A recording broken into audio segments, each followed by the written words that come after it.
Assalamualaikum warahmatullahi wabarakatuh.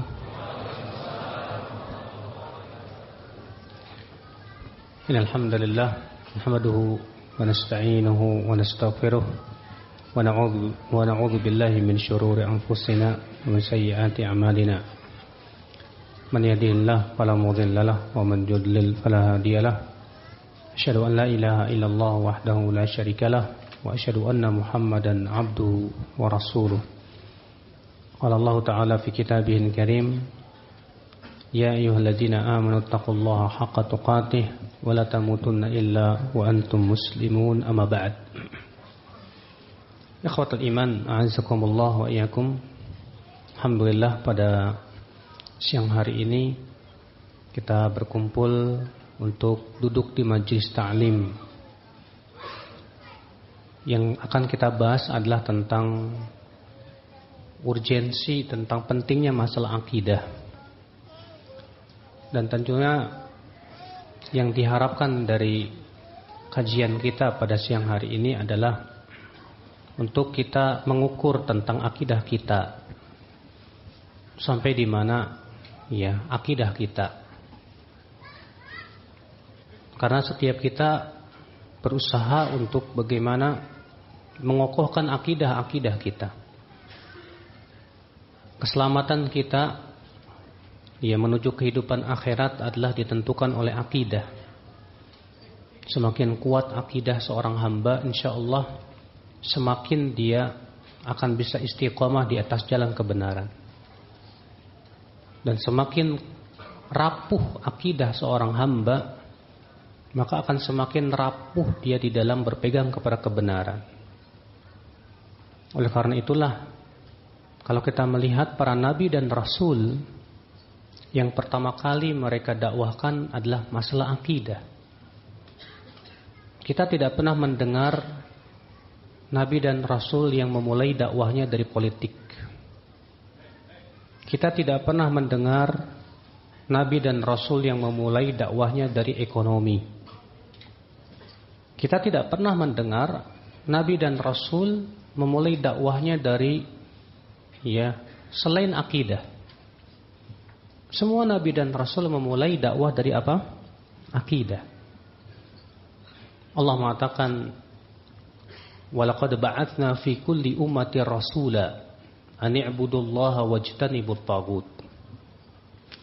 Sungguh kami telah mengutus pada setiap umat itu seorang rasul. Di mana rasul itu menyeru apa? An i'budullah wajtanibut taghut. Hendaklah kalian beribadah kepada Allah saja dan jauhi taghut. Allah juga berfirman, "Wa ma arsalna mir rasulin illa nuhi ilaihi annahu la ilaha illa ana fa'budun." Tidaklah kami utus seorang rasul pun kecuali kami wahyukan kepadanya, tidak ada ilah yang berhak disembah kecuali aku, maka sembahlah aku saja. Allah berfirman tentang Nabi Nuh, "Laqad arsalna Nuhan ila qaumih faqala ya qaumi ibudullah ma lakum min ilahin ghairuh." Sungguh kami telah mengutus Nuh kepada kaumnya. Maka Nuh berkata, "Hai kaumku, sembahlah Allah saja, tidak ada ilah yang berhak disembah kecuali Dia." Allah berfirman tentang Nabi Hud, "Wa ila 'adin akhahum Huda qala ya qaumi ibudullah ma lakum min ilahin ghairuh." Dan kepada 'Ad, nabi mereka Hud berkata, "Hai kaumku, sembahlah Allah saja, tidak ada ilah yang berhak disembah kecuali Dia." Allah berfirman tentang Nabi Saleh, "Wa ila Samud akhahum Salihah qala ya qaumi ibudullah ma lakum min ilahin ghairuh." Dan kepada Samud, nabi mereka Saleh berkata, "Wahai kaumku, sembahlah Allah saja, tidak ada ilah yang berhak disembah kecuali Dia." Semua nabi dan rasul, semua tidak terkecuali. Nabi Syuaib, Nabi Lut, demikian pula akhal Islam seluruh nabi sampai Nabi Muhammad sallallahu alaihi wasallam. Sebagaimana Imam Bukhari meriwayatkan bahwasanya Heraklius bertanya kepada Abu Sufyan, "Madza ya'muru hadan nabi?" Apa yang diperintahkan oleh nabi ini? Apa kata Abu Sufyan? Yaqul u'budullah wa la tusyriku bihi syai'a. Nabi itu berkata, beribadahlah kamu kepada Allah saja, dan jangan sekali-kali mempersekutukan Allah sedikit pun juga. Aisyah radhiyallahu anha sebagai saksi yang paling agung bagaimana dakwah Rasul sallallahu alaihi wasallam. Aisyah mengatakan adalah yang pertama kali turun dari Al-Quran tentang surga dan neraka. Kalaulah yang pertama kali turun itu jangan mencuri, mungkin kami tidak akan meninggalkan pencurian. Kalaulah yang pertama kali turun jangan berzina, mungkin kami tidak akan meninggalkan perzinahan. Akhal Islam azakumullah wa iyyakum.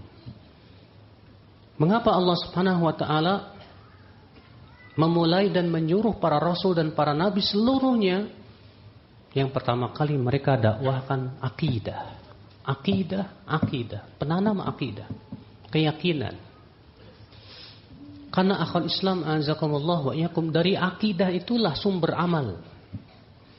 Dari akidah itulah ya akhal Islam, ya sumber kekuatan yang menyebabkan seorang hamba tunduk kepada Allah Subhanahu wa taala. Allah, tanpa akidah seorang hamba tidak akan tunduk kepada Allah.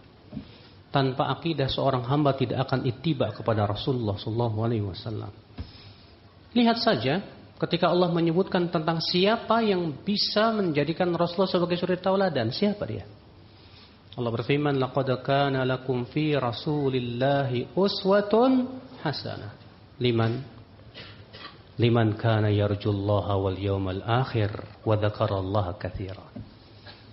Sungguh telah ada pada diri Rasul suri tauladan yang baik. Kemudian Allah mengatakan, liman, untuk siapa? Liman kana yarjullaha wal yawmal akhir, bagi orang yang mengharapkan Allah dan kehidupan akhirat. Yang bisa ittiba Rasulullah hanyalah orang yang akidahnya kepada Allah dan kehidupan akhirat kuat, akhi. Apabila akidah ia kepada Allah dan kehidupan akhiratnya lemah, ia akan lemah mengikuti Rasulullah. Apabila akidah ia kepada kehidupan akhirat, ia setengah-setengah, demikian pula setengah-setengah ia mengikuti Rasulullah SAW. Makanya akan terlihat orang yang betul-betul kuat mengikuti Rasulullah adalah orang yang betul-betul kuat akidah ia kepada Allah dan kehidupan akhirat. Semakin seseorang kok terlihat lemah dalam hidupnya, lemah di depan maksiat, lemah di depan hawa nafsu, lemah di depan syahwat, itulah nilai akidah dia kepada Allah dan kehidupan akhirat. Ikhwatal iman, a'azakumullah wa iyyakum. Maka ya akhi, a'azakumullah, inilah rahasia kenapa para nabi dan rasul semuanya berdakwah kepada masalah yang sangat besar ini, masalah akidah. Keyakinan kepada Allah, keyakinan kepada kehidupan akhirat, keyakinan kepada Rasulullah sallallahu alaihi wasallam. Ini harga mati. Bagi seorang mukmin ini harga mati, akhi. Sebab keselamatan kita di hari akhirat bukan terletak pada harta kita. Keselamatan kita nanti di akhirat bukan terletak ke jabatan dan kedudukan kita, tidak. Tapi kepada ini Allah berfirman, yauma la yanfa'u malu wala banun illa man atallaha biqalbin salim. Pada hari itu, di hari kiamat nanti, tidak akan bermanfaat harta dan anak-anak, tidak ada manfaatnya. Kecuali siapa? Orang yang datang kepada Allah membawa hati yang selamat. Akidah. Ikhwatal iman, azakumullah wa iyyakum. 13 tahun Rasulullah berdakwah di Mekah menanamkan akidah. Dan lihat hasilnya. Luar biasa. Ketika Allah turunkan berbagai macam hukum-hukum syariat. Bagaimana sikap para sahabat? Allah turunkan ayat arak. Innamal khamru wal maisir wal ansab wal azlam rijsum min amali syaitan fajtanibuhu la'allakum tuflihun. Apa yang terjadi, Pak?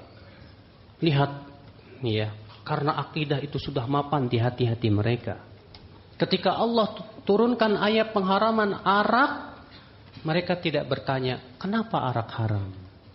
Kenapa begini, kenapa begitu?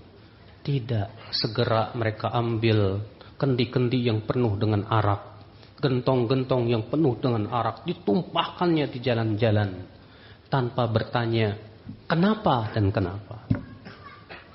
Lihat ketika Allah Subhanahu wa taala turunkan ayat hijab, ayat jilbab.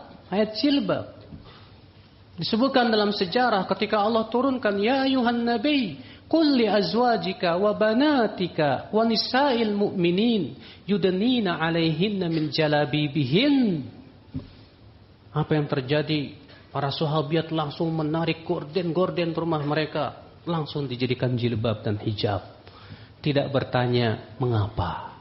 Tidak. Bandingkan dengan di zaman sekarang wanita-wanita yang berlalu lalang tanpa hijab itu, Pak. Coba antum bilang ke dia, wahai wanita, pakai hijab. Apa jawabnya? Panas. Kenapa dia jawab begitu, akhi? Akidah tidak ada di hati, akhi. Tapi lihat hasilnya ya akhal Islam, azakumullah wa iyyakum. Ketika Allah wajibkan perang Badar pada waktu itu sebagai perang yang pertama kali. Waktu itu kaum muslimin keluar. Untuk apa ya akhwat Islam? Niat mereka bukan berperang. Niat mereka adalah untuk mengambil harta-harta yang dahulu diambil oleh kaum musyrikin. Mereka ingin mencegat iring-iringan Abu Sufyan yang datang dari Syam. Dalam keadaan mereka hanya membawa pedang saja, tidak membawa tameng. Tidak bawa baju besi, tidak bawa panah, tidak pula bawa tombak, hanya berdasarkan pedang saja sudah. Tapi apa yang terjadi? Subhanallah, takdir menentukan lain. Allah menginginkan pertemuan dengan sebuah pasukan yang 3 kali lipat jumlahnya, lebih kuat, lebih lengkap lagi pasukannya. Pasukan kaum musyrikin Quraisy sudah siap perang dengan baju besinya, dengan tombak-tombak dan panahnya. Sementara kaum muslimin hanya dengan pedang saja. Subhanallah. Apa yang terjadi ya akhwal Islam, azakumullah wa iyyakum. Melihat itu Rasulullah SAW bersabda kepada para sahabat, terutama kaum Ansar. Apa kata Rasulullah? Wahai ma'syarul Ansar, bagaimana pendapat kalian? Apa kata Sa'ad bin Mu'adz? Wahai Rasulullah, kalaulah engkau perintahkan kami untuk melewati samudra, kami akan lewati. Ya, kami tidak akan mengatakan seperti yang dikatakan oleh Bani Israel kepada Musa, idhab anta wa rabbuka faqatila innaha huna qa'idun. Hai Musa, engkau sajalah pergi dengan Tuhanmu berperang, kami di sini duduk saja. Kami tidak akan seperti itu, hai Rasulullah. Kami akan berkata, idhab anta wa rabbuka faqatila inna ma'akuma muqatilun. Pergilah engkau dengan Tuhanmu berperang, kami akan ikut berperang bersama engkau. Subhanallah, akidah sudah menghunjam di dada. Subhanallah ya akhwal Islam, inilah hasil yang diinginkan akhi. Akidah itu adalah tujuannya menjadikan seorang hamba tunduk total kepada Allah dan Rasulnya. Akidah yang diinginkan dari akidah, seorang hamba mengatakan sami'na wa ata'na. Ikhwatul iman, azakumullah wa iyyakum.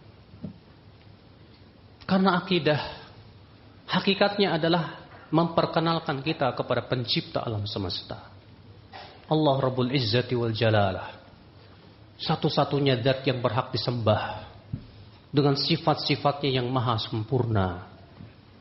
Allah Subhanahu wa taala menyebutkan dalam Al-Qur'an tentang dirinya, memperkenalkan siapa Rabbul Alamin, pencipta manusia, pencipta alam semesta itu. Allah berfirman, ya ayyuhan nasu ubudu rabbakumul ladzi khalaqakum walladzina min qablikum la'allakum tattaqun alladzi ja'ala lakumul arda firasya was samaa'a binaa'a wa anzala minas samaa'i ma'an fa akhraja bihi minats samarati rizqan lakum fala taj'alu lillahi andada wa antum ta'lamun, kata Allah. Hai manusia, beribadahlah kalian kepada pencipta kalian dan yang menciptakan orang-orang sebelum kalian agar kalian bertakwa. Itu dia yang telah menjadikan bumi sebagai hamparan, langit sebagai bangunan, dan menurunkan dari langit air hujan. Dengan air hujan itu kami keluarkan berbagai macam buah-buahan sebagai rezeki buat kalian. Maka jangan kalian sekutukan Allah. Jangan kamu ambil tandingan-tandingan selain Allah. Sementara kalian tahu bahwasanya Allah lah yang telah memberikan itu semua kepada kalian. Ikhwatul Islam, azakumullah wa iyyakum. Inilah yang menghunjam di dada para sahabat, Pak. Di mana para sahabat telah tumbuh rasa cinta kepada Allah yang luar biasa. Telah ada di dada sahabat rasa takut kepada Allah yang subhanallah mengakar dalam jiwa-jiwa mereka. Harapan mereka kepada keridhaan Allah, harapan mereka kepada kehidupan akhirat, harapan mereka kepada surga sudah sangat mengakar dalam hati mereka, Pak. Sehingga menjadi harapan mereka adalah kehidupan akhirat. Dan mereka memandang dunia kecil sekali, kecil sekali. Segala-galanya bagi mereka adalah keridhaan Allah semata. Segala-gala bagi mereka adalah mendapatkan surga Allah Rabbul Izzati wal Jalala. Itulah kehidupan para sahabat Rasulullah sallallahu alaihi wasallam. Lihat saja, orang-orang miskin datang kepada Rasulullah sallallahu alaihi wasallam mengadukan tentang orang kaya. Apakah karena mereka mengadukan bahwa orang kaya itu memiliki harta yang melimpah ruah? Tidak. Atau mempunyai rumah yang mewah? Tidak. Apa kata orang-orang miskin itu kepada Rasulullah? Ya Rasulullah, dhahaba ahlud duthur bil ujur, yusalluna kama nusalli, wa yasumuna kama nasum, wa yatasaddaquna bi fuduri amwalihim, wa la natasaddaq ya Rasulullah. Hai Rasulullah, orang kaya telah pergi membawa pahala banyak sekali, hai Rasulullah. Mereka bisa sholat sebagaimana kami sholat. Mereka berpuasa sebagaimana kami berpuasa. Tapi mereka bisa bersedekah, kami tidak. Mereka bisa pergi haji, kami tidak. Mereka bisa umroh, kami tidak. Mereka bisa mempersiapkan jihad, kami tidak.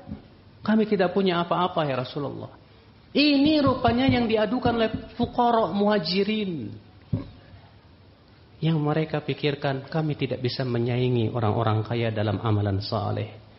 Subhanallah. Itulah masyarakat sahabat. Persaingan mereka dalam amalan soleh rupanya, ya akhul Islam. Kenapa? Akidah. Akidah. Bahkan ketika terjadi perang saudara antara para sahabat pun, lihat bagaimana sejarah mencatat tidak pernah terjadi dalam dunia manapun juga. Ketika terjadi perang antara Ali dan pasukan Muawiyah, perang tercatat dalam sejarah. Di saat siang mereka perang, di saat malam ngobrol bagaikan saudara.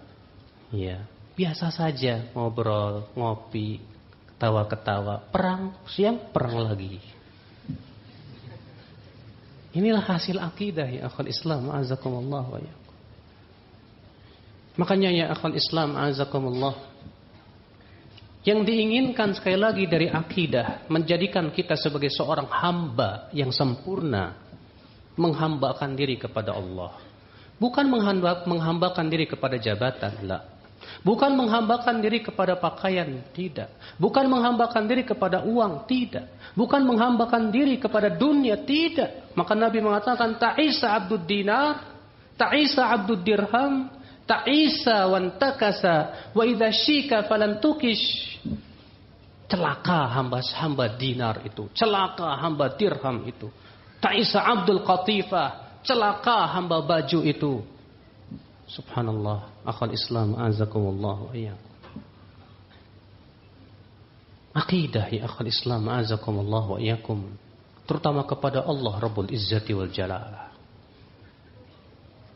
Kita sebagai seorang muslim yang beriman kepada Allah, ya akhi, kewajiban kita yakin seyakin-yakinnya bahwasanya Dia satu-satunya zat yang berhak disembah.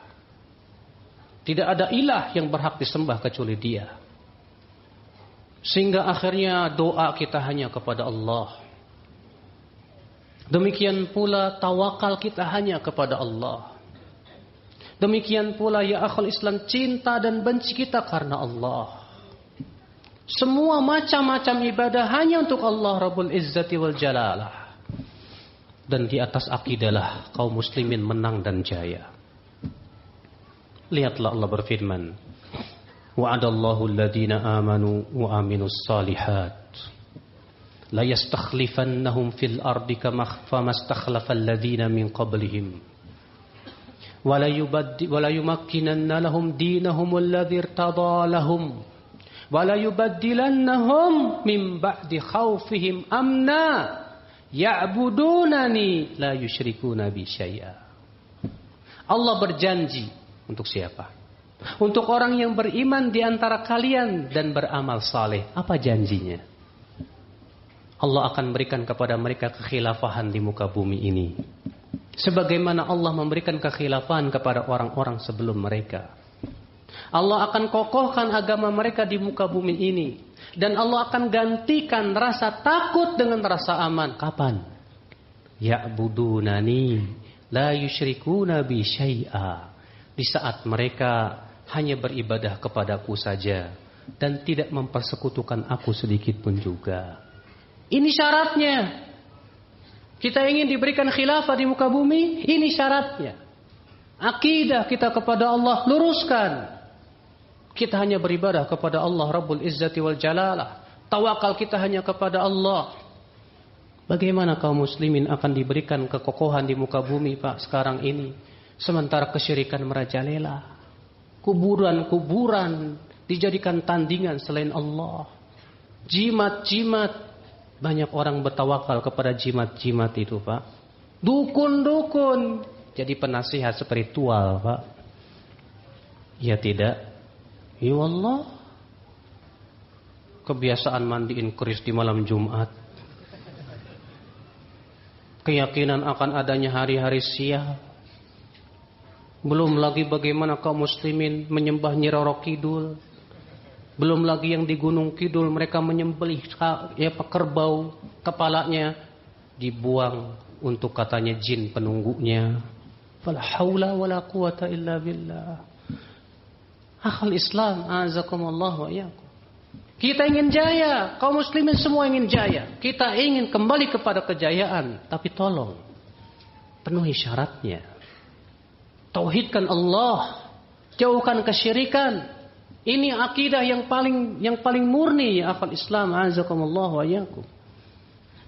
Para sahabat, berapa jumlahnya Pak? Tidak lebih dari 200.000 orang. Tapi mereka menguasai dunia. Persia hancur di tangan mereka. Romawi hancur di tangan mereka. Semua dunia di tangan mereka. Karena akidah-akidah mereka. Tauhid mereka yang luar biasa. Bandingkan dengan di zaman sekarang kaum muslimin jumlahnya miliar. Tapi kenapa kaum muslimin di mana-mana dibunuhi? Entah itu di Myanmar, entah itu yang berada di Mosul, di Halab, di Suriah sana, di berbagai macam di belahan bumi. Siapa yang salah? Apakah yang salah kaum muslimin ataukah Allah tidak menepati janjinya? Apakah yang salah itu akhul Islam azakumullah? Orang-orang kafir yang terlalu kuat? Saya tidak akan berkata, tidak mungkin orang kafir yang gara-gara orang kuat, orang kafir yang paling kuat itu. Tidak. Sehebat apapun orang kafir tak mungkin mengalahkan kaum muslimin bila akidah mereka telah kokoh dan mapan ya akhul Islam azakumullah wa iyyakum. Makanya Allah Ta'ala berfirman tentang perang Uhud. Lihat di perang Uhud. Awalamma asabatkum musibatun qad asabtum mithlaiha qultum anna hadha qul huwa min indi anfusikum, kata Allah. Apakah ketika kalian ditimpa kekalahan di perang Uhud dan kalian telah mendapatkan kemenangan 2 kali lipat di perang Badar, kalian pun berkata, mengapa kami bisa kalah di perang Uhud? Apa kata Allah? Qul huwa min indi anfusikum. Katakan kekalahan itu berasal dari diri kalian sendiri. Allah tidak mengatakan kalian kalah karena pasukan musuh lebih kuat dari kalian. Allah tidak mengatakan demikian. Allah mengatakan kalian kalah karena kalian yang salah. Waktu itu kesalahan ada pada pasukan pemanah yang Rasulullah SAW telah tempatkan di gunung Rumah. Rasulullah mengatakan jangan turun menang maupun kalah. Tapi apa yang terjadi ketika melihat kaum muslimin menang di putaran pertama, turunlah mereka untuk mengambil ghanimah. Rupanya kemudian Khalid bin Walid pun berputar, kemudian menyerang dari belakang. Terjadilah ya akhwal Islam musibah. Muslimin pun terluka parah. 70 kaum muslimin mati syahid di jalan Allah. Akhwal Islam a'azakumullah wa iyyakum. Maka Allah pun abadikan perang ini untuk dijadikan sebagai sebuah pelajaran bagi orang-orang yang berpikir. Lihatlah, seakan-akan Allah mengatakan, lihatlah kejadian perang Uhud itu. Kenapa kaum muslimin kalah? Ternyata karena kesalahan mereka. Janji Allah pasti ditepati. Allah tak pernah tidak menepati janjinya. Akhal Islam azakumullah wa iyyakum. Lihat di perang Hunain, kaum muslimin kembali kalah. Di perang Hunain, kaum muslimin jumlahnya 3 kali lipat. 3 kali lipat. Lebih besar. Tapi kemudian di putaran pertama kalah. Lari tunggang langgang kaum muslimin. Akhwal Islam azakumullah. Kembali Allah abadikan ini perang ini. Untuk dijadikan sebagai pelajaran. Ibratan liulil albab. Ibrah bagi orang yang punya pikiran. Allah mengatakan laqad nasarakumullahu fi mawatin katsirati wa yauma hunain iz a'jabatkum kathratukum falam tughni ankum syai'a wa daqat 'alaikumul ardu bima rahubat thumma wallaitum mudbirin. Sungguh kami telah menolong kalian di perang yang banyak, di tempat yang banyak dan di perang Hunain, kata Allah. Ingatlah, di saat itu kalian merasa ujub dengan jumlah kalian yang banyak. Dan jumlah yang banyak tidak ada manfaatnya buat kalian sama sekali. Maka bumi yang luas itu pun menjadi apa Pak? Sempit kepada mereka. Lalu mereka pun lari ke belakang. Masya Allah. Apa sebabnya Pak? Apa sebabnya? Hanya karena bangga dengan jumlah yang banyak. Ujub. Rupanya kaum mukminin tertimpa ujub. Kalah. La haula wala quwata illa billah. Bagaimana kalau kaum muslimin berbuat syirik? Bagaimana kalau kaum muslimin berbuat maksiat kepada Allah? Makanya ya akhwal Islam azakumullah wa iyyakum. Kaum muslim ya Rasulullah sallallahu alaihi wasallam lihat Pak dalam dakwahnya yang selalu beliau fokuskan akidah. Akidah. Ketika Rasulullah mengutus para sahabat untuk berdakwah, akidah. Rasulullah SAW bersabda kepada Mu'adz bin Jabal, "Innaka ta'ti qauman ahlal kitab." Sesungguhnya engkau, hai Mu'adz, akan mendatangi suatu kaum dari ahli kitab. "Falyakun awwala ma tad'uhum ilaihi syahadat la ilaha illallah." Hendaklah yang kamu pertama kali dakwahkan, hai Mu'adz, syahadat la ilaha illallah. Dalam satu riwayat yang lain, ila an yuwahhidullah, sampai mereka mentauhidkan Allah Subhanahu wa taala. Ini dulu. Kemudian Rasulullah bersabda, fa inhum ata'uka lidzalik, kalau mereka sudah menaatimu, baru ajarkan kepada mereka salat 5 waktu. Itu dulu, Pak. Akhwal iman, azakumullah wa iyyakum. Akidah ya akhwal Islam azakumullah wa iyyakum adalah merupakan sumber kekuatan bagi seorang hamba. Seorang hamba yang kuat akidahnya, pasti dia akan kuat ya keinginannya. Orang yang kuat akidahnya ya akhwal Islam, dia akan kuat ketaatannya. Orang yang kuat akidahnya ya akhwal Islam, dia akan takut kepada Allah.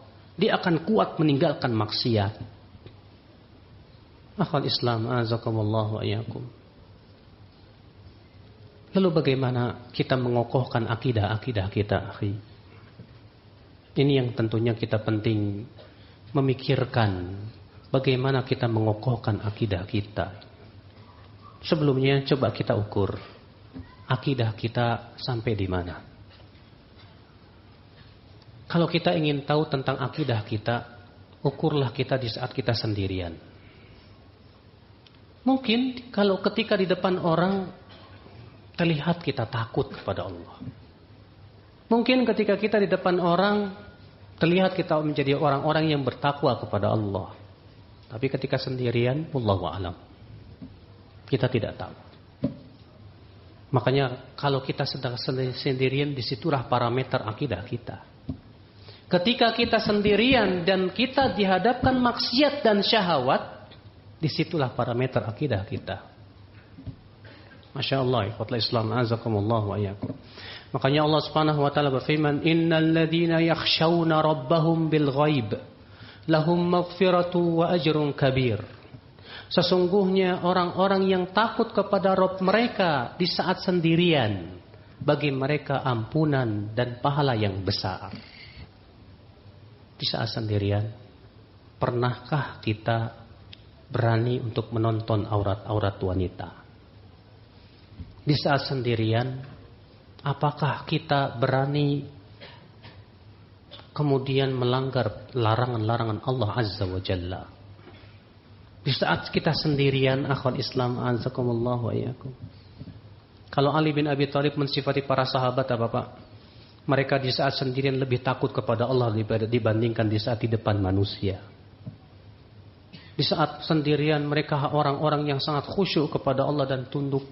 Mereka menangis di saat sendirian karena takut kepada Allah Rabbul Izzati wal Jalalah.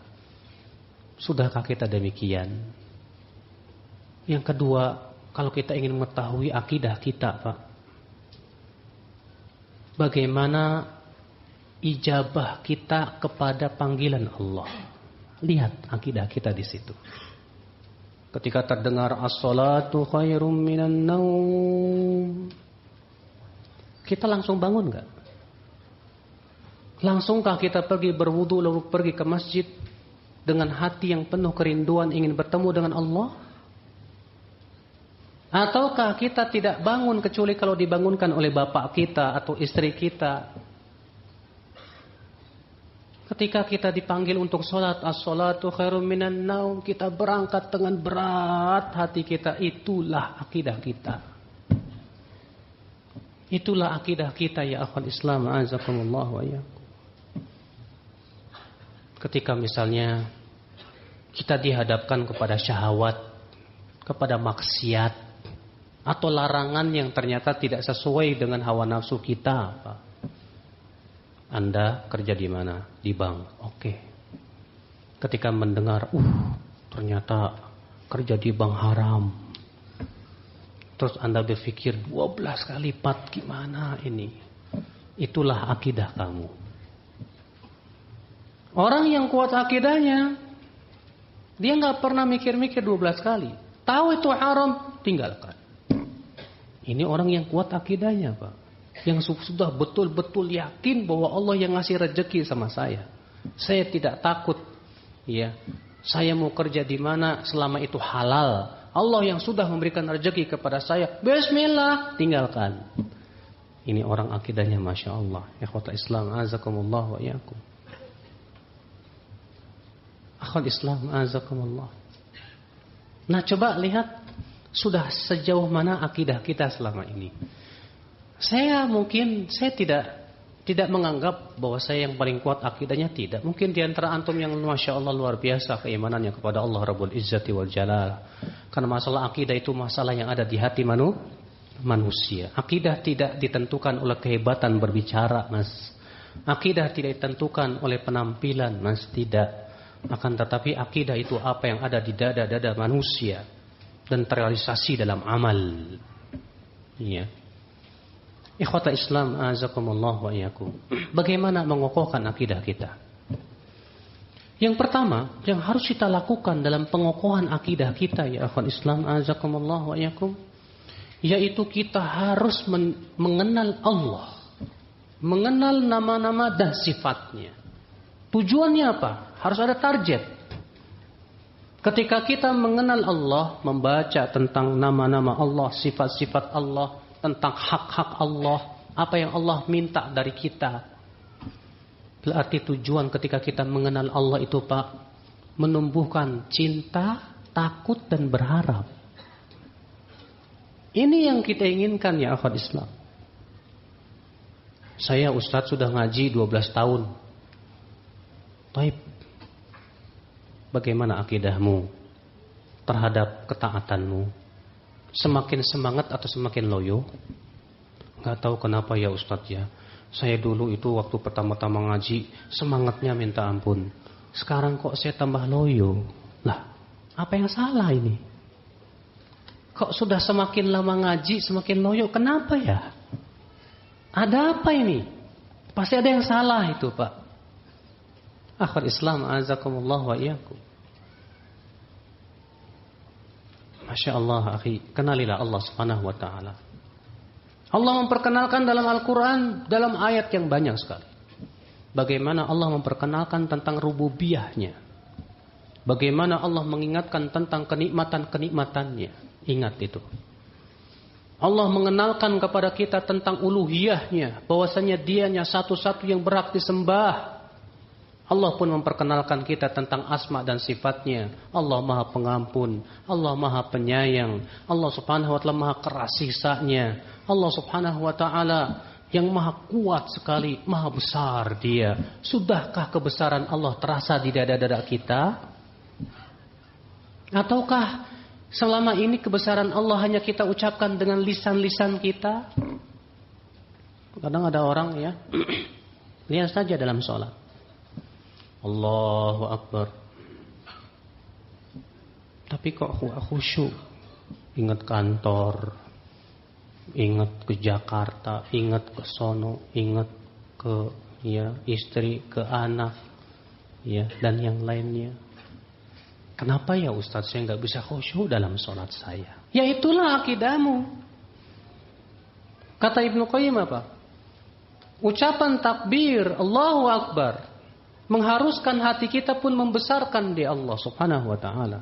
Faman kana Allahu akbar fi qalbihi min kulli syai'in khasha'at jawarihuhu. Siapa yang di dadanya Allah yang paling besar, pasti khusyuk, pasti khusyuk. Tapi ketika di dadanya ada sesuatu yang lebih besar dari Allah, tak akan bisa khusyuk, kata Ibnu Qayyim rahimahullah. Ternyata dunia lebih besar di hatinya. Ternyata syahwat lebih besar di hatinya. Tak bisa khusyuk Pak, tak bisa khusyuk. Makanya ya akhwat Islam azakumullah wa iyyakum, ini yang kita inginkan dari mengenal Allah subhanahu wa ta'ala. Sudahkah kita ketika kita berhadapan dengan Allah, kita merasakan betapa besarnya Allah, betapa kuatnya Allah, dan Allah mampu untuk mengadab saya sekonyong-konyong ya akhwat Islam, sehingga kita betul-betul ketakutan di hadapan Allah subhanahu wa ta'ala. Masya Allah ya akhwat Islam azakumullah wa iyyakum. Ini yang kita inginkan Pak. Ini yang kita inginkan dari mengenal Allah subhanahu wa ta'ala. Cinta kita kepada Allah bukan hanya di lisan. Cinta Allah. Cinta Allah. Hah? Kok diem? Of course katanya. Tentu saya cinta Allah. Semua orang pasti mengaku cinta Allah, tapi kan berapa banyak orang yang mengklaim dirinya cinta Allah, ternyata perbuatannya mendustakannya. Iya kan? Berapa banyak orang yang berkata saya cinta Allah, tapi perbuatannya mendustakan dia. Iya. Ketika Allah menyuruh dia dengan berbagai macam ya suruhan, berat rasanya untuk menaati Allah subhanahu wa ta'ala. Makanya akhi, siapapun Anda, saya semua yang mengatakan dirinya beriman kepada Allah, cinta kepada Allah, pasti diuji oleh Allah. Pasti itu. Untuk melihat bagaimana akidah dia. Allah berfirman, Alif Lam Mim, ahasiban nas ayyutraku ayyaqulu amanna wa hum la yuftanun. Walaqad fatanna alladhina min qablihim falaya'lamanna alladhina sadaqu wa laya'lamanna al-kadhibin. Alif Lam Mim. Apakah manusia mengira akan dibiarkan berkata, kami beriman kepada Allah, sementara ia tidak diuji? Sungguh kami telah menguji orang-orang sebelum mereka. Dengan ujian itu kami mengetahui siapa yang jujur imannya dan siapa yang dusta. Pasti kita akan diuji, Pak. Ujian itu berupa apa? Perintah. Ujian itu berupa apa? Larangan. Ujian itu berupa apa? Musibah. Ujian itu terkadang juga berupa kesenangan. Akhul Islam azakumullah wa iyyakum. Kenalilah Allah. Pernahkah di saat sedih kita malah membaca kalam ilahi? Pernahkah kita sedih dan galau, kita segera mengobatinya dengan bermunajat kepada Allah Rabbul Izzati wal Jalalah?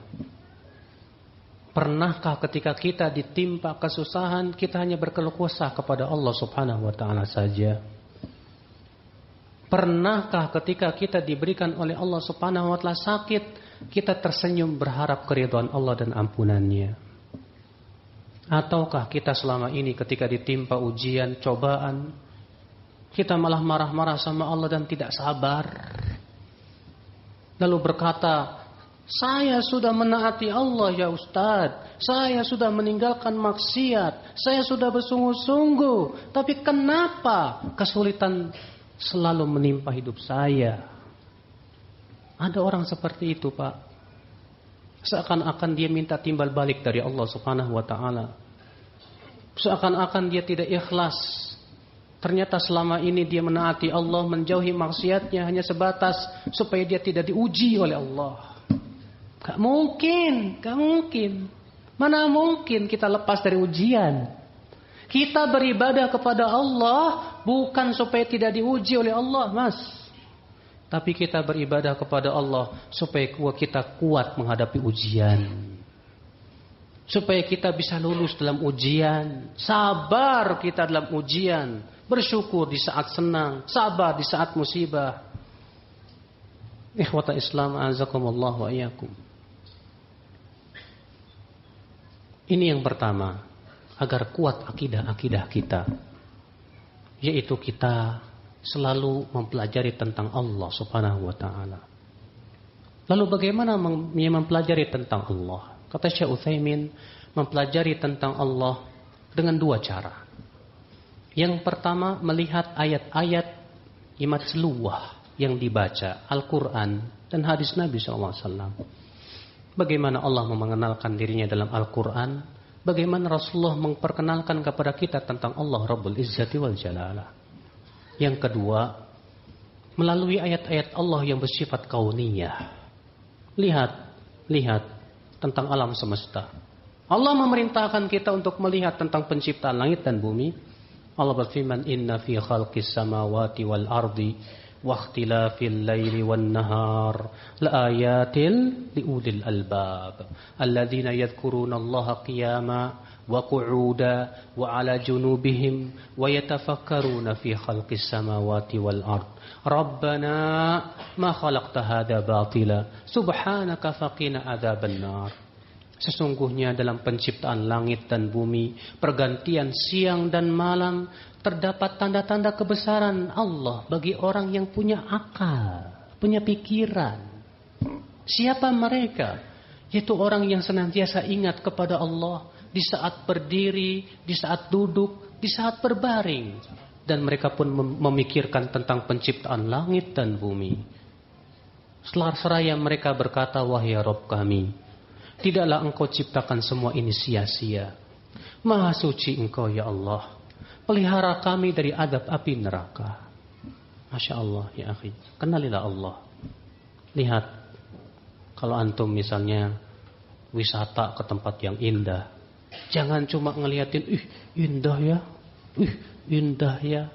Tapi coba kita mikir. Subhanallah. Siapa yang menciptakan keindahan ini? Mungkinkah semua ini menciptakan dirinya? Tak mungkin. Pasti ini ada penciptanya yang maha indah. Sehingga pada waktu itu kita mengambil ibrah, Pak. Ketika kita melihat bunga-bunga yang indah, Masya Allah. Bagaimana warna-warni indah bunga ini yang sangat serasi. Siapa yang menciptakannya? Dia pasti Allah. Allah yang maha indah. Kalau Allah maha indah dalam penciptaannya, pasti Allah indah dalam syariatnya, pasti Allah indah dalam ciptaan dan takdirnya, pasti Allah indah dalam perbuatannya, pasti itu. Iya. Coba lihat ya akhwal Islam, azakumullah wa iyyakum. Gunakan terus akal pikiran kita, jangan sampai kita itu cuma mikirin perut sama kemaluan doang, Mas. Orang yang beriman itu ya selalu porosnya adalah dada dan kepala. Subhanallah, memang Allah menciptakan manusia itu begitu ya. Kepala dan dada di atas, perut dan kemaluan di bawah.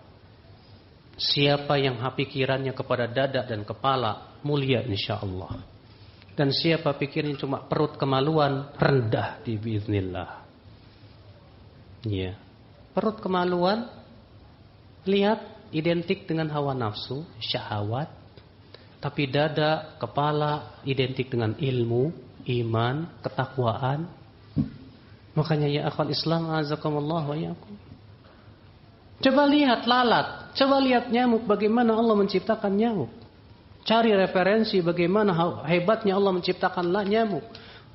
Supaya apa ya akhi? Semua itu supaya menambah keimanan kita kepada Allah. Setelah itu apa yang diinginkan ya akhi? Yang diinginkan supaya kita semakin cinta kepada Allah, semakin kita takut kepada Allah, semakin kita berharap kepada Allah Subhanahu wa taala. Inilah ya akal Islam, azakumullah. Cara yang pertama, menguatkan akidah kita, mengenal Allah, kenali Allah Subhanahu wa taala. Kata Syekhul Islam Taimiyah, inna fid dunya jannah, man lam yadkhulha lam yadkhul jannatal akhirah. Di dunia ini ada surga. Siapa yang tidak pernah merasakan surga dunia itu, dia tidak akan merasakan surga akhirat. Apa itu ya Ibn Taimiyah? Kata beliau, ma'rifatullah, mengenal Allah. Ya akhi, berkenalan dengan Allah itu nikmat loh Pak. Antum ketika berkenalan dengan Allah Subhanahu wa taala, melihat bagaimana kekuasaan Allah Subhanahu wa taala, pasti hati kita akan tentram, Pak. Pasti hati kita akan menjadi tenang, wallah. Bahkan ketika kita bersimpuh di hadapan Allah, kita bahkan bisa menangis di hadapan Allah. Kita berkeluh kesah kepada Allah, tidak ada kenikmatan yang bisa menandingi kenikmatan itu ya akal Islam. Makanya ya akhi, a'azakumullah wa iyyakum, kenalilah Allah. Memang subhanallah, Allah sudah fitrahkan manusia untuk mengenal Allah Subhanahu wa taala. Kata Syekhul Islam Taimiyah, manusia tidak akan pernah bisa gembira dan bahagia kecuali dengan mengenal Allah. Siapa saja yang tidak mau mengenal Allah, dia tidak akan pernah merasakan kegembiraan, tidak pula akan merasakan kebahagiaan yang hakiki. Tidak akan mungkin ya akhwat Islam. Ini yang pertama ya akhi, mengenal Allah. Yang kedua, untuk mengokohkan akidah kita, yaitu beramal saleh. Karena sesungguhnya kata Ibnu Qayyim, amalan saleh itu nutrisi hati, kekuatan hati seorang hamba. Seorang hamba tidak akan bisa kuat keimanannya Pak tanpa beramal saleh, nggak bisa Pak. Ya.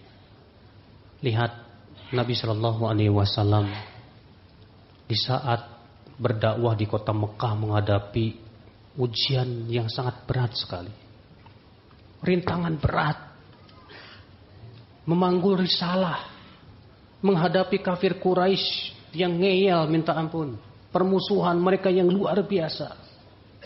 Ternyata yang Allah perintahkan kepada Rasulullah apa Pak? Salat tahajud. Salat tahajud. Allah mengatakan ya ayyuhal muzammil qumil laila illa qalila nisfahu aw inqus minhu qalila Au zid 'alaihi warattilil Qur'ana tartila. Inna sanulqi 'alaika qawlan thaqila. Subhanallah. Rupanya Allah mensyariatkan salat tahajud kepada Rasulullah SAW supaya apa? Mengokohkan hati Rasulullah SAW. Ya akhi, betapa kita butuh kepada salat tahajud, Pak.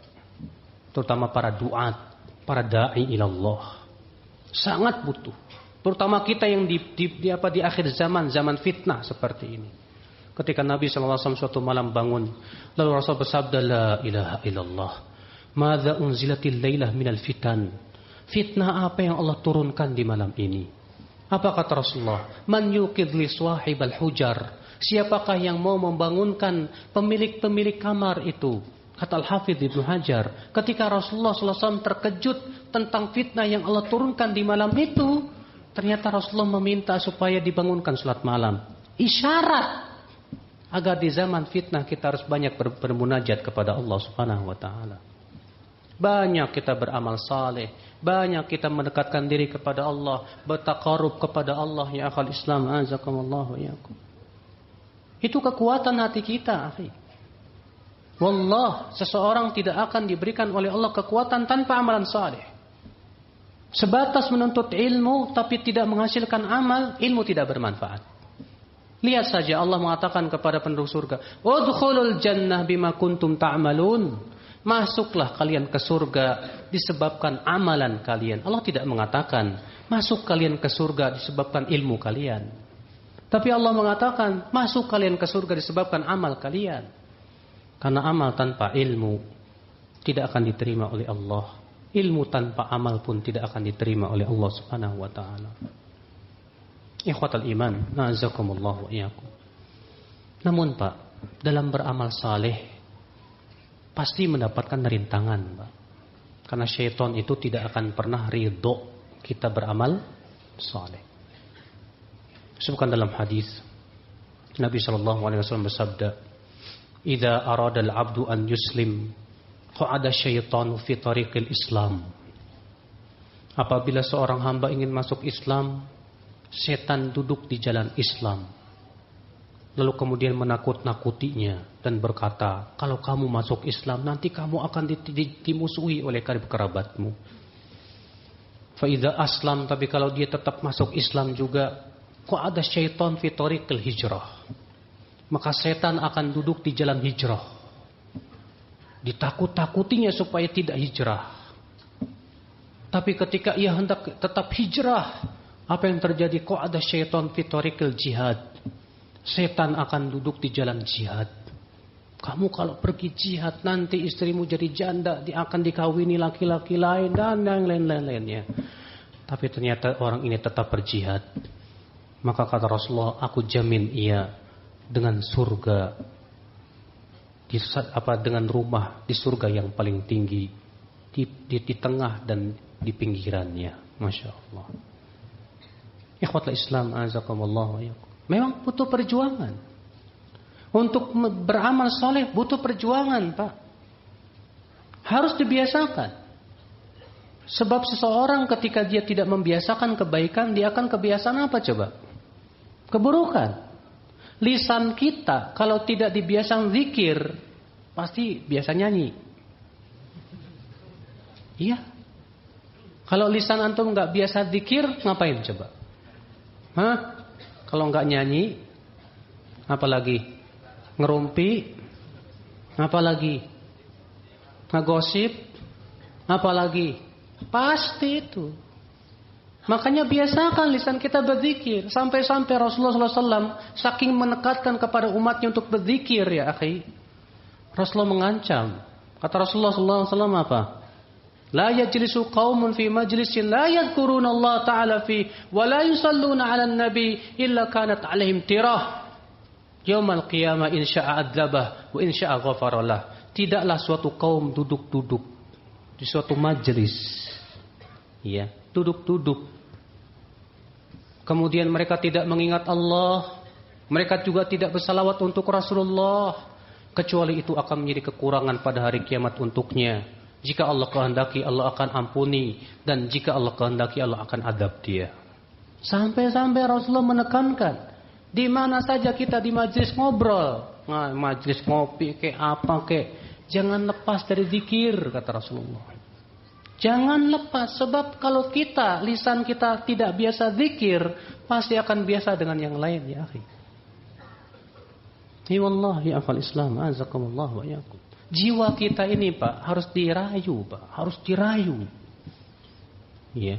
Untuk mengokohkan akidah kita ini ternyata tidak mudah, Pak. Kita harus rayu jiwa kita nih. Karena Allah mengatakan innan nafsal ammaratum bisu. Sesungguhnya jiwa itu menyuruh kepada apa? Keburukan. Itu karakter jiwa. Coba deh, ya. Ketika antum di depan ngelihat perempuan cewek cantik gitu. Cantiknya. Ya. Pernah enggak sih kita berusaha merayu jiwa kita? Hai jiwa, ngapain kamu ngeliatin cewek cantik? Di surga lebih cantik dari itu. Bidadari surga lebih dari itu, hai jiwa. Nanti ajalah. Ya, insya Allah Allah gantikan dengan yang lebih baik. Harus digituin, Pak, jiwa kita ini, Pak. Sebab kalau enggak begitu, susah dia.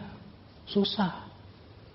Makanya dalam beramal soleh ini kita harus mencari trik-trik yang paling jitu bagaimana supaya jiwa kita mau. Kalau ternyata berbagai macam cara tidak bisa juga, paksa. Kita harus bisa maksa jiwa kita. Hati kita harus dipaksa, Pak, kepada kebaikan. Kalau dahulu salafus soleh berkata, aku dahulu memaksa jiwaku untuk menaati Allah dalam keadaan dia menangis gak mau. Sekarang aku paksa jiwaku dalam keadaan ia tertawa, senang, gembira. Ya Allah, ya akhwat Islam, azakumullah wa yakum. Ketika seorang hamba banyak beramal saleh, Pak, dia banyak dekat dengan Allah, takarub kepada Allah, sehingga ibadah menjadi kebiasaan dia, akidah dia akan tumbuh, Pak. Rasa cinta dia kepada Allah akan tumbuh, Pak. Rasa takut dia kepada Allah akan tumbuh, Pak. Betul, wallah. Ketika lisannya biasa berzikir, lisannya biasa baca Quran. Di saat ia sudah banyak mengucapkan kata-kata lalai, hatinya tak tenang, tak tentram, ingin kembali baca Quran, ingin kembali untuk berzikir kepada Allah. Ketika ia baca Quran terasa tenang lagi. Ia bagaikan, Pak, ikan. Ikan itu terbiasa di air. Pas dia dimasukin ke darat kelepek-kelepek gitu, Pak. Pas dimasukin ke air tenang lagi. Demikianlah hati kita seharusnya, Pak. Hati orang yang kuat akidahnya begitu. Lihat dia sudah terbiasa di atas zikir kepada Allah. Iya Allah, akhwal Islam, azakumullah wa iyyakum. Maka orang yang banyak bertaqarrub kepada Allah, Allah akan jadikan hatinya itu cinta kepada keimanan. Allah berfirman, "Walladzina jahadu fina lanahdiyannahum subulana." Dan orang-orang yang berjihad, berjuang di jalan kami, kami akan tunjuki kepadanya jalan-jalan kami yang lainnya. Kata para ulama, orang yang bersungguh-sungguh dalam ketaatan, Allah akan tunjukkan lagi pintu-pintu ketaatan yang lainnya. Wallah, ketika kita bersungguh-sungguh, saya harus bisa sholat tahajud. Kenapa saya tidak bisa? Saya harus bangun. Beli jam beker yang paling gede. Iya. Yang penting saya bisa sholat tahajud. Harus bisa. Kenapa tidak? Biasakan tahajud. Sampai kepada tingkat di saat ketika antum kehilangan tahajud, tidak tahajud, antum nyesel. Ya Allah, kenapa tadi malam saya nggak tahajud? Kalau antum sudah nyesel begitu, Masya Allah. Berarti akidah antum sudah tumbuh, akhi. Tapi ketika antum nggak tahajud, biasa-biasa aja. Tenang aja, nggak tahajud, tenang. Antum belum sampai kepada tingkat derajat tersebut, ya akhwal Islam, azakumullah wa yakum. Makanya akhi, azakumullah, lihat para sahabat Rasulullah sallallahu alaihi wasallam. Bagaimana mereka perjuangan mereka dalam amalan saleh, Pak. Dalam berlomba-lomba menaati Allah Subhanahu wa taala, dalam bertaqarrub mereka kepada Allah Rabbul Izzati wal Jalala, ya akhwal Islam, azakumullah wa yakum. Iya. Nah ini akal Islam. Cara yang kedua kita berjuang untuk melawan hawa, untuk beramal saleh. Beramal saleh, beramal saleh. Karena itu nutrisi hati kita, Pak. Kekuatan hati kita, jiwa kita, kesehatan hati kita itu. Ya. Yang ketiga, untuk mengokohkan akidah-akidah kita, ya akhi, kita harus menjauhi maksiat. Kita harus menjauhi apa? Maksiat. Jangan sampai hati kita terbiasa di atas maksiat, akhi. Jangan sampai antum terbiasa lidah antum bernyanyi, senang dengerin musik. Jangan, akhi. Jangan sampai akal Islam azakumullah wa iyyakum, keinginan kita yang terbesar dunia, jangan sampai. Jangan sampai yang jadi pikiran kita adalah memikirkan maksiat. Jangan sampai. Jangan sampai niat kita niat menuju maksiat. Jangan sampai. Maka dari itu ya akhi azakumullah, orang yang selalu jatuh kepada maksiat, akidahnya akan semakin terpuruk. Orang yang terus menerus ya tenggelam dalam dunia maksiat, hancur akidahnya sampai kepada derajat 0, bahkan minus. Makanya ya akal Islam, lihat saja orang-orang yang suka berbuat maksiat, berat kakinya untuk pergi ke masjid. Lihat saja orang-orang yang suka berbuat maksiat, keluh lisannya untuk menyebut Allah. Untuk menyebut Allah saja keluh lisannya. Yang dia bisa ucapkan apa? Tuhan. Yang biasa diucapkan apa? Yang di atas. Udah selesai. Untuk mengucapkan Allah berat. Berat, Allah jadikan lisannya berat. Kenapa? Akibat maksiat dia kepada Allah Rabbul Izzati wal Jalalah. Pasti itu Pak, pasti. Iya. Makanya lihat orang-orang munafik itu Pak, bagaimana Allah jadikan mereka berat sekali untuk menaati Allah Subhanahu wa taala. Rasulullah bersabda, "Athqalus sholati 'alal munafiqin sholatul fajri wa sholatul isya." Salat yang paling berat untuk orang munafik salat fajar dan salat isya. Rasulullah mengatakan salat yang paling berat, berarti semua salat berat buat orang munafik. Tapi yang paling berat isya dan salat fajar. Maka dari itulah ya akhwat Islam, kalau kita masih mendapatkan rasa berat untuk menaati Allah, ketahuilah itu akibat kotoran dan noda-noda maksiat. Saya kok kenapa ya Ustadz, berat banget mau bangun malam. Itulah biasanya itu akibat noda-noda maksiat Anda. Kenapa sih Ustadz saya mau berzikir kepada Allah susah banget, ya Allah ya Rabbi. Kalaupun saya menyebut subhanallah, alhamdulillah, ingat lagi ke sana, ingat lagi ke situ. Ya, karena Anda pertama tidak berusaha untuk berjuang, membiasakan perbuatan saleh tersebut. Makanya ya akhi, maksiat, kata Ibnu Qayyim, tuhinul qalb. Maksiat itu melemahkan hati seorang hamba. Hati seorang hamba akan menjadi apa? Ya, jauh dari Allah. Orang yang banyak berbuat maksiat, hatinya semakin jauh dari Allah Subhanahu wa taala. Akhal Islam, azakumullah wa iyyakum. Untuk menjauhi maksiat, akhi, yang harus dijaga adalah yang pertama,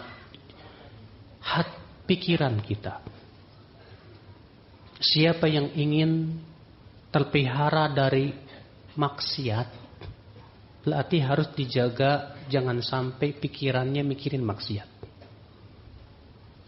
Mungkin antum pernah mendengar perkataan Ibnu Qayyim rahimahullah, Pak.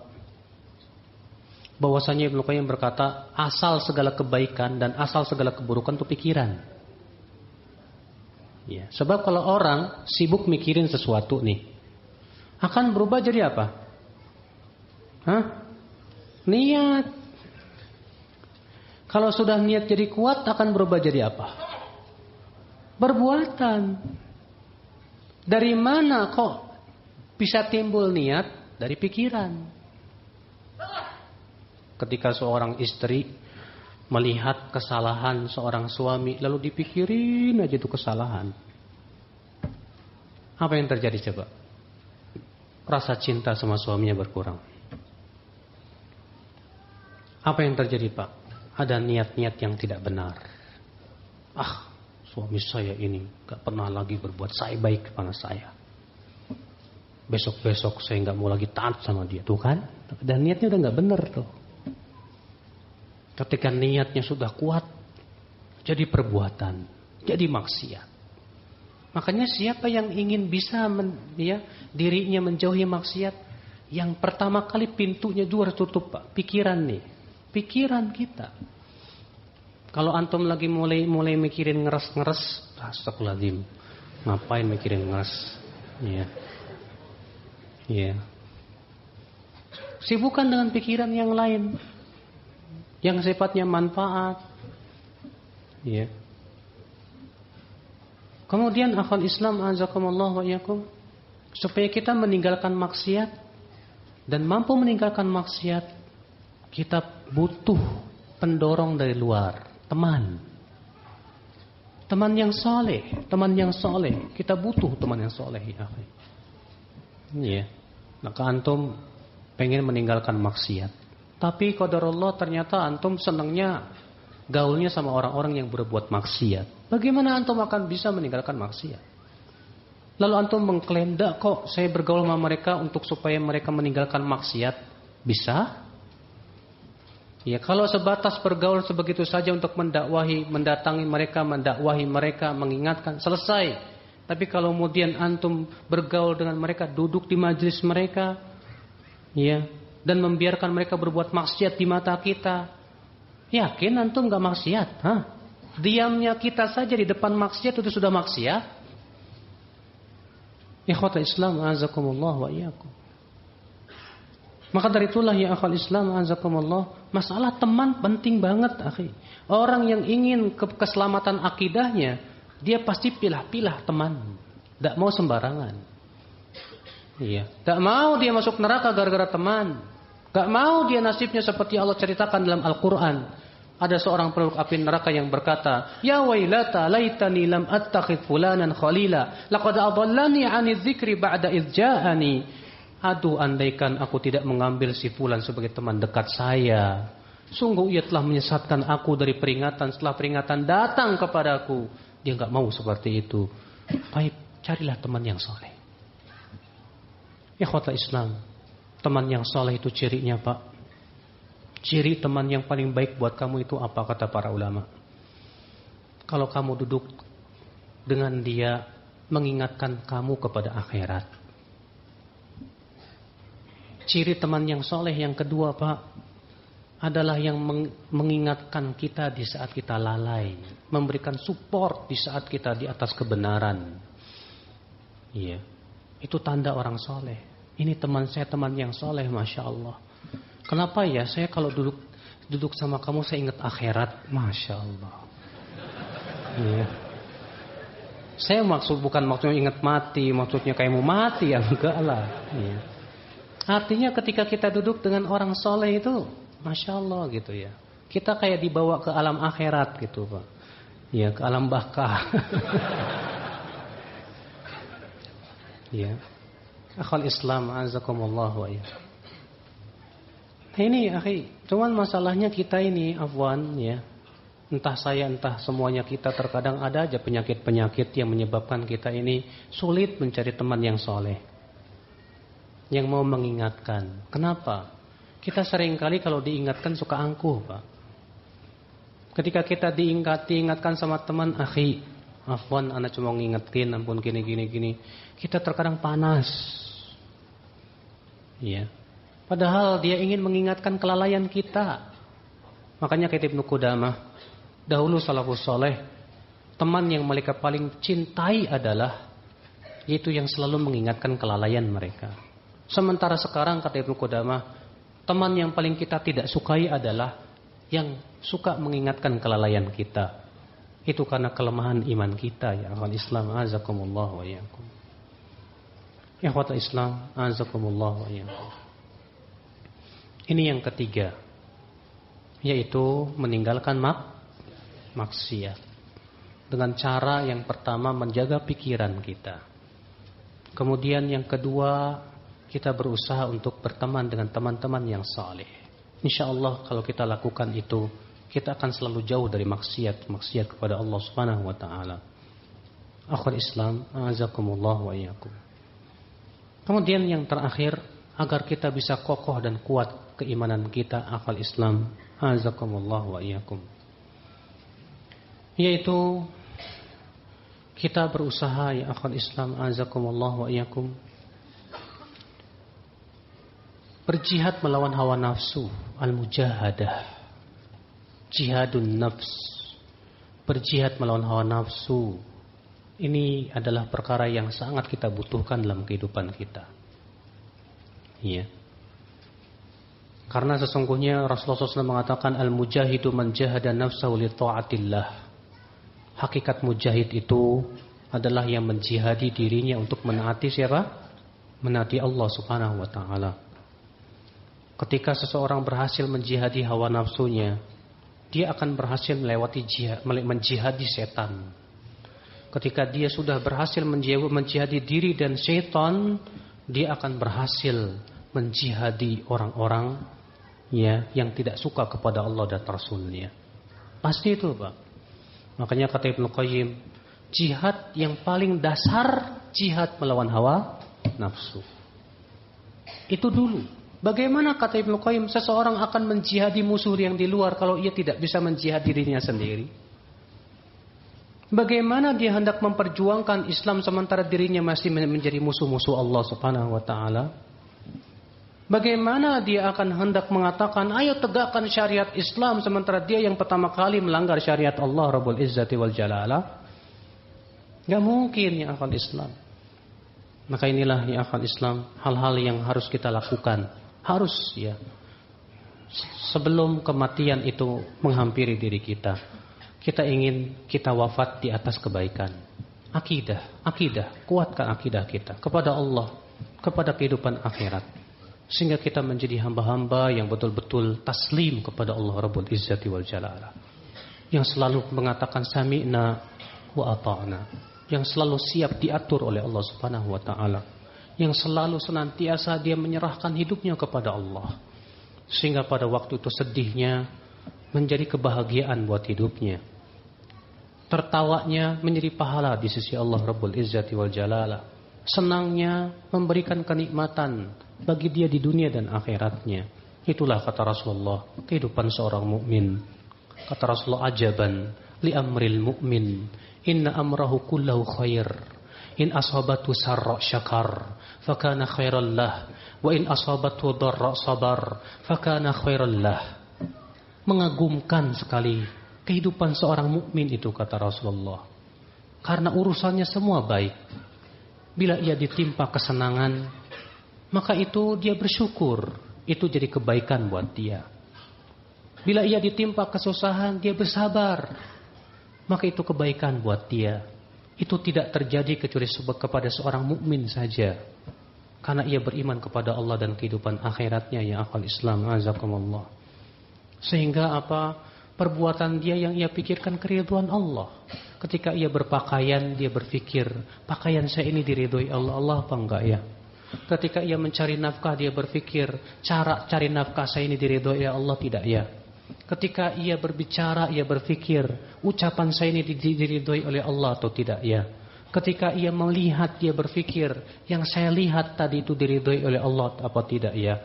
Ketika ia bercanda, dia berpikir, tadi saya diridhoi oleh Allah enggak dalam bercanda saya? Sehingga semuanya yang diharapkan ridha Allah semata. Apabila antum sudah begitu, Allahu Akbar, antum menjadi hamba yang sempurna, yang sejati di hadapan Allah Subhanahu wa taala. Ikhwatul Islam, azakumullah wa iyyakum. Karena keridhaan Allah segala-galanya. Bahkan kata seorang ulama, keridhaan Allah, ibadah lebih saya sukai daripada surga. Karena ibadah untuk keridhaan pencipta saya, sedangkan surga itu untuk keridhaan diri saya. Tentu keridhaan pencipta saya lebih saya cintai daripada keridhaan diri saya sendiri. Subhanallah. Kita buka tanya jawab.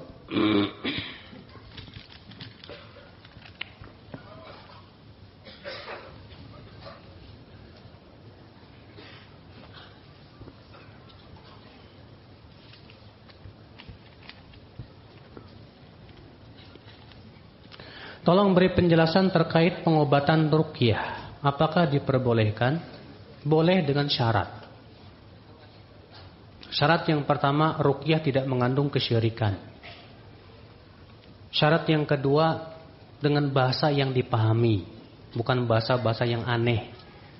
Kalau ada orang ngasih ngeruqyah antum dengan bahasa aneh, cong, cilaung, coba cabu, jangan Pak, nggak boleh kata para ulama. Ya.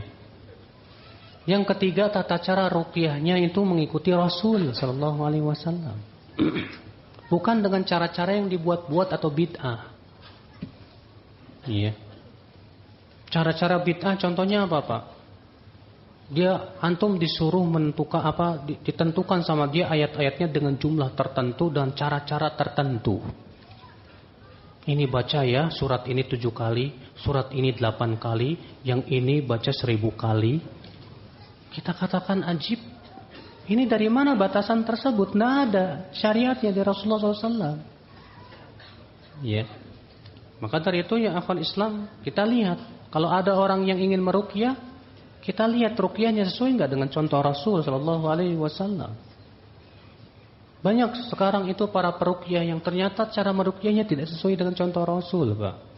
Shalawatullahi alaihi wasallam. Bagaimana kiat mudah untuk bisa bangun sholat malam, Ustaz? Kiatnya yang pertama, kalau bisa antum tidur siang. Karena Nabi menganjurkan kita tidur siang. Beliau bersabda, qilu fa inna syaitan la yaqil. Tidur sianglah, karena setan enggak tidur siang. Iya. Qailulah itu, Pak, tidur sebelum zuhur. Itu namanya qailulah. Iya. Yang kedua, supaya antum bisa sholat tahajud, jangan begadang. Biasakan habis sholat isya bobo.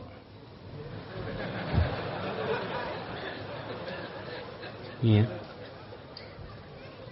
Nabi SAW kata Aisyah, kana yanam fi awwalil lail. Adalah Nabi SAW tidur di awal malam dan bangun di sepertiga malam dan kembali tidur di 1/6 malam. Maka dari itu usahakan setelah sholat isya nggak usah antum begadang, nonton sinetron ataupun keluyuran malam-malam.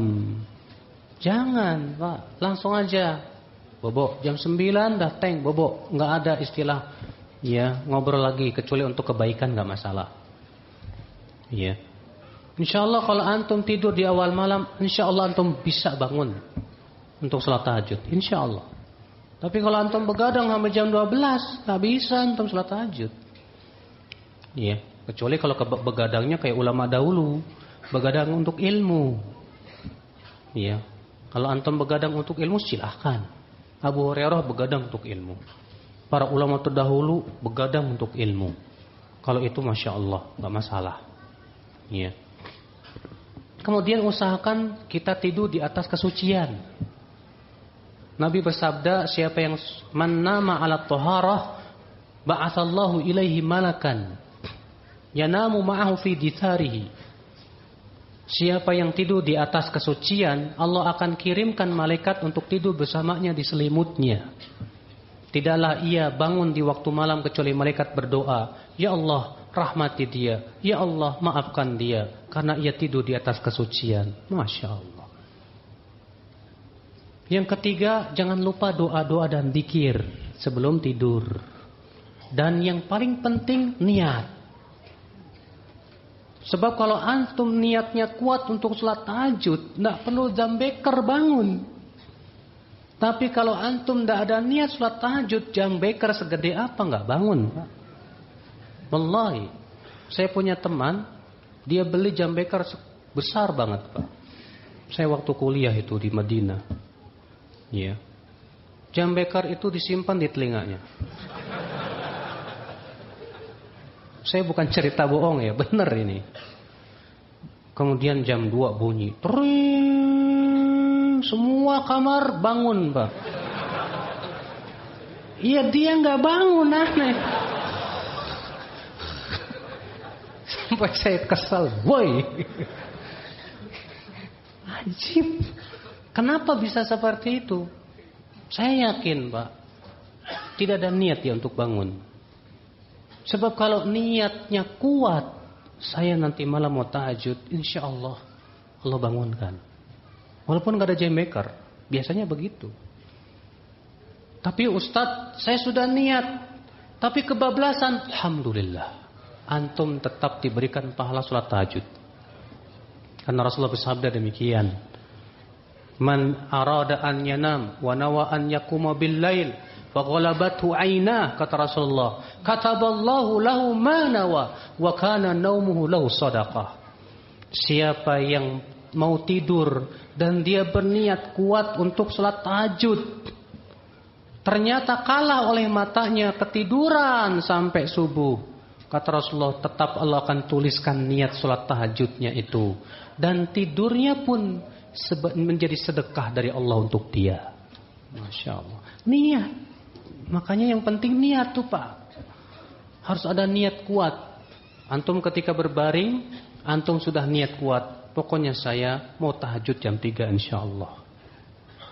Ya, itu yang paling kuat, yang paling utama ya akhwat Islam. Azakumullah wa iyyakum.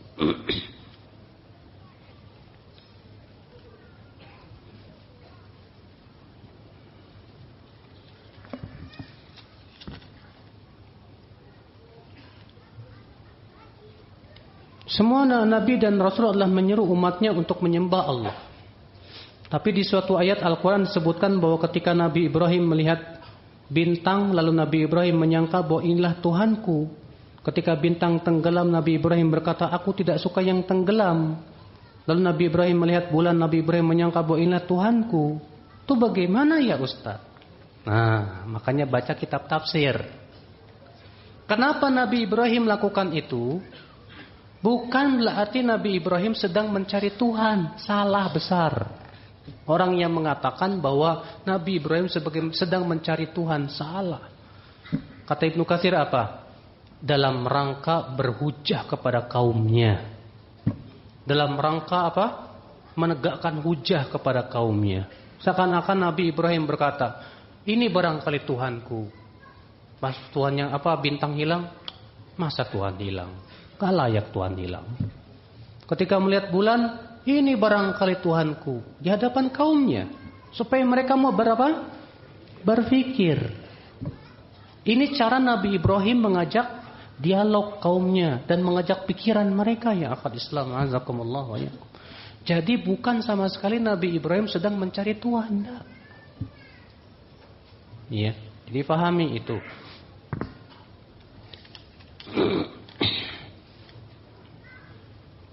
Apakah setiap orang yang tidak tahu sudah pasti tidak berdosa? Enak banget kalau gitu.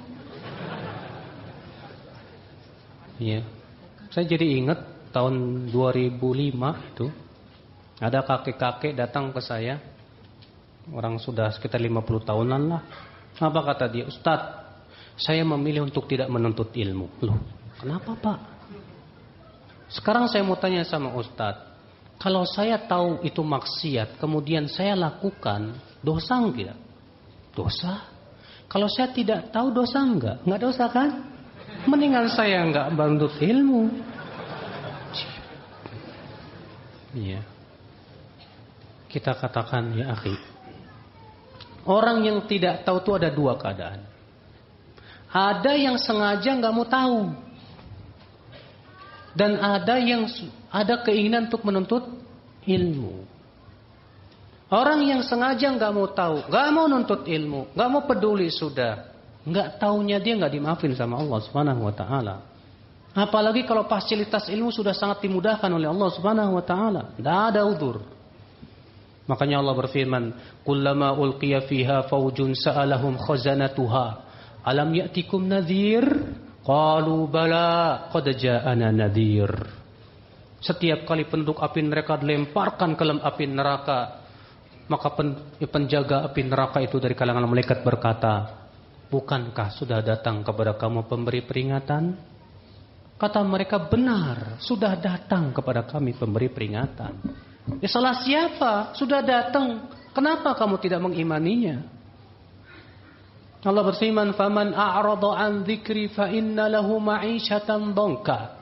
Siapa yang berpaling dari peringatanku, maka bagi dia kehidupan yang sempit.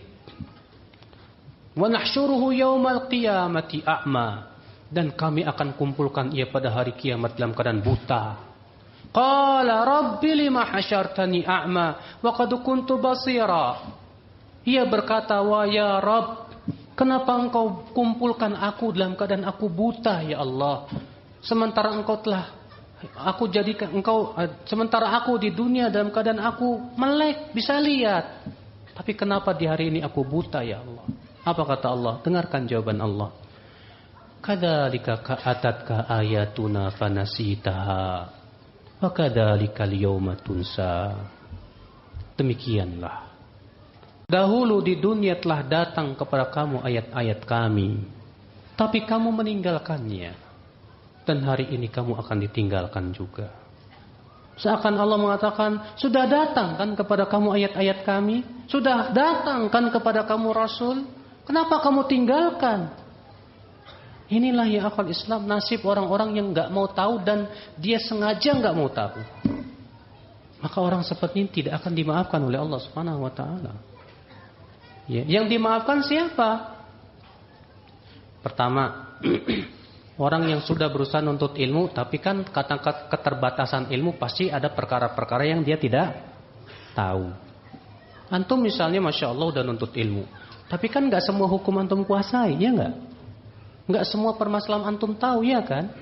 Ketika antum jatuh kepada ketidaktahuan, ya sudah Allah maafkan, karena kita sudah menuntut ilmu kok. Atau yang kedua, orang yang hidup di pedalaman sama, tidak ada ilmu, tidak ada ulama, dan tidak ada yang memberikan peringatan. Maka yang seperti ini, ya, termasuk ahlul fatrah kata para ulama. Ya. Nah, seperti ini akal Islam azakumullah wa iyyakum. Jadi tidak setiap tidak tahu itu sudah pasti tidak dosa. Tidak tahu bisa jadi berdosa. Karena dianya enggak mau tahu.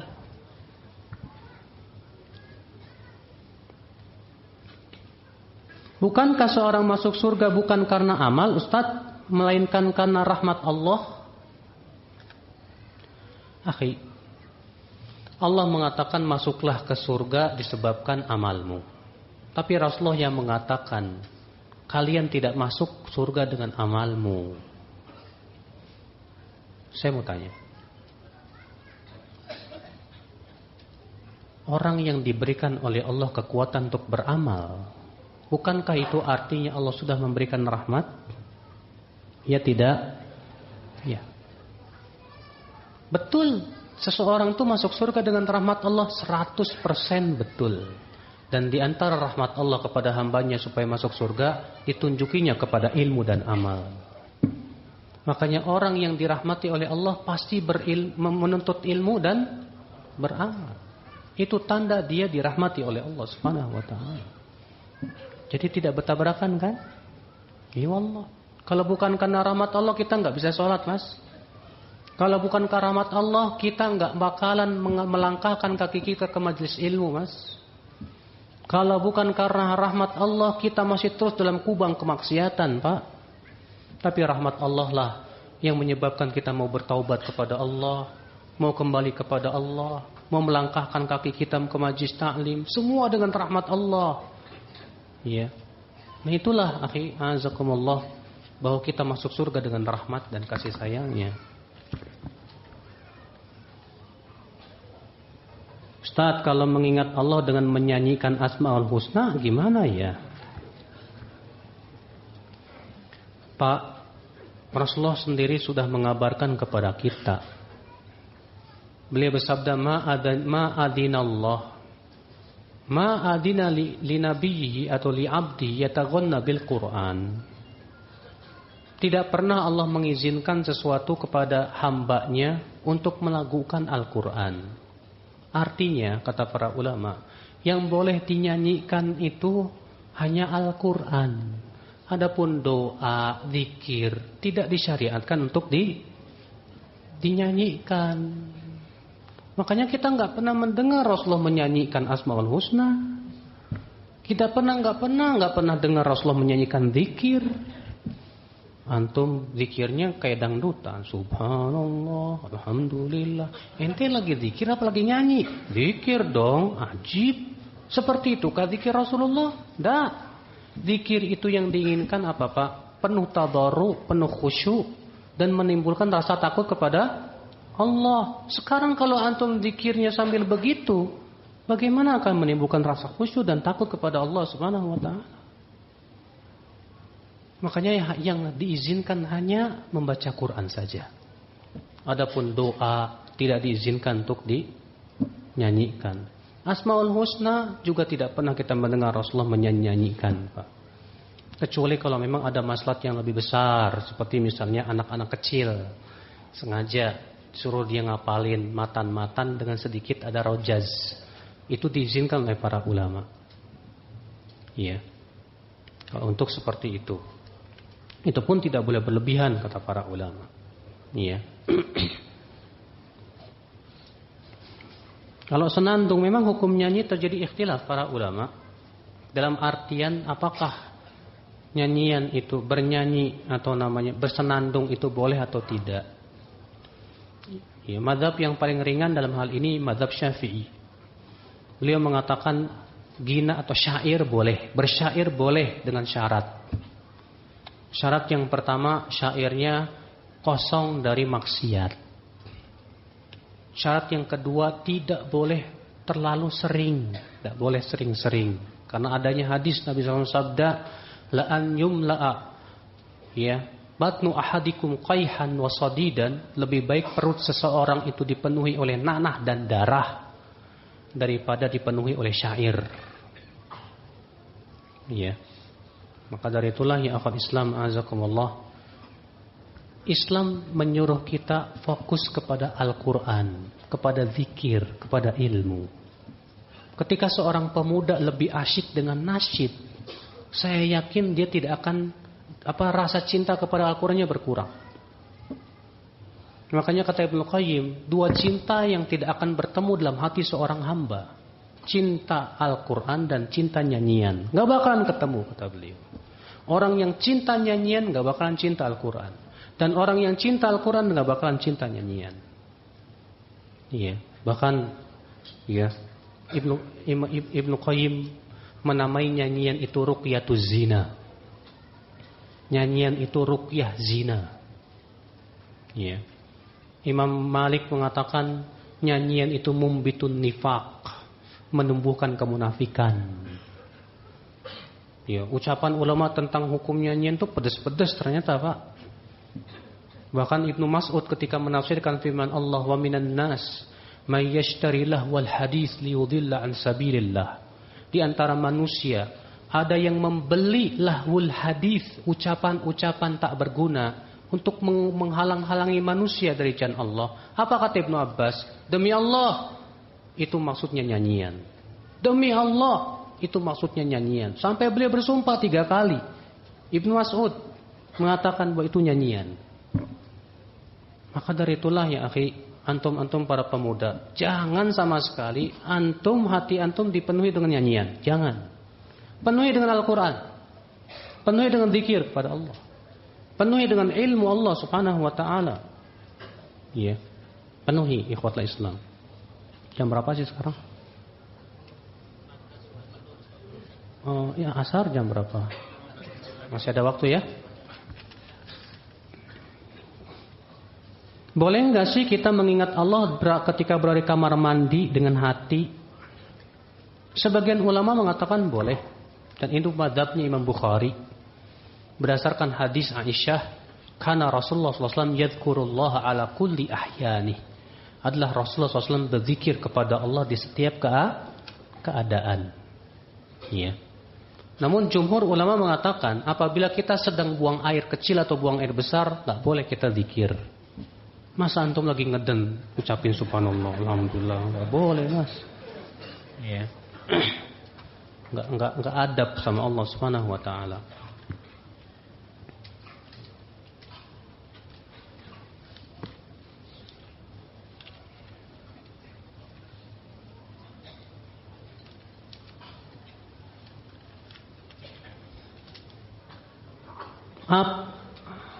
Apa yang dimaksud dengan waktu syuruk?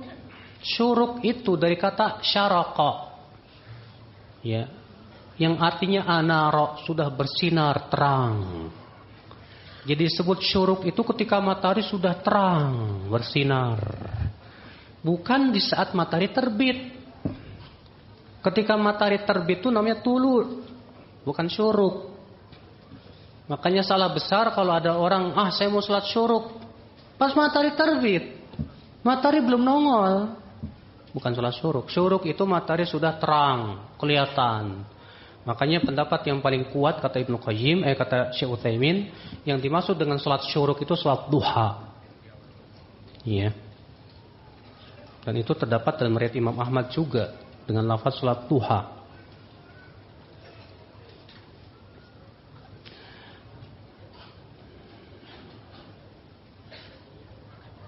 Bagaimana hukum menggambar makhluk hidup dan itu menjadi mata kuliah? Itu dia musibah.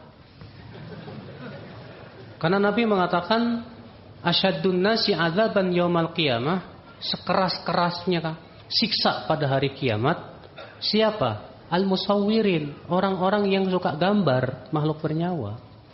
Sambil dikatakan kepada dia, ahyu ma khalaqtum, ayo hidupkan yang kamu ciptakan itu. Bahkan kata para ulama dalam satu riwayat juga disebutkan, maka gambar-gambar itu akan ikut mengadab dia dalam api neraka. Iya. Kenapa sih Ustadz dilarang menggambar makhluk bernyawa? Alasannya karena itu menyerupai ciptaan Allah, karena yang menghidupkan hanya Allah. Manusia tidak bisa menghidupkan, manusia tidak bisa memberikan roh. Makanya yang dibolehkan gambar gunung, gambar bunga, ya, gambar apa yang sifatnya tidak bernyawa lah. Kalaupun antum mau gambar orang, ya nggak usah kepalanya, ya rambutnya aja, nggak ada apa, nggak ada mata, nggak ada hidung, nggak ada mulut, nggak ada telinga, nggak ada, udah, sisanya nggak apa-apa, iya. Kalau ditanya sama guru, kok nggak ada? Haram, Pak. Bawain hadisnya.